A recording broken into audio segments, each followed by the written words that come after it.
મારું નામ મયુરભાઈ દવે છે। 140 વર્ષ જૂનું આ ફુલેશ્વર દાદાનું મંદિર છે। દર સોમવારે અહીં અલગ અલગ મહાદેવજીના શણગાર કરવામાં આવે છે। સવારે અને સાંજે અહીં ભાવિક ભક્તોની અસંખ્ય હાજરી હોય છે। અહીં ફુલેશ્વર મંદિર દ્વારા સાંજે શિવ મહિમ્નના પાઠ કરવામાં આવે છે તથા ચાતુર્માસ દરમિયાન શંકરાચાર્ય માટે રહેવાની અને બધી વ્યવસ્થા અહીં મંદિર દ્વારા કરવામાં આવે છે। છેલ્લા 21 વર્ષથી અમે અહીં દર્શન કરવા માટે આવી છીએ। મારું નામ રાજેશ દવે છે। હું અહીં ફુલેશ્વર મહાદેવ મંદિરના ટ્રસ્ટની જવાબદારીમાં છું। અહીં 141 વર્ષ મંદિર પૌરાણિક ફુલેશ્વર મહાદેવનું મંદિર છે। સાથે સાથે અહીં અમાસમાં ભંડારો પણ થાય છે।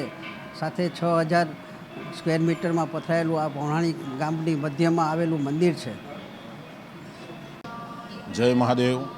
સુરેન્દ્રનગર જિલ્લાના ધાંગધ્રા તાલુકાની અંદર આવેલ અતિ પ્રાચીન મંદિર એટલે શ્રી ફુલેશ્વર મહાદેવ મંદિર આવેલું છે।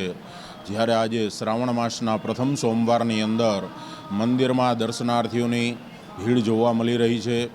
ત્યારે ફુલેશ્વર મહાદેવ મંદિરની અંદર શ્રાવણ માસ દરમિયાન દરેક સોમવારે ભગવાનના અલગ અલગ શૃંગાર કરવામાં આવે છે।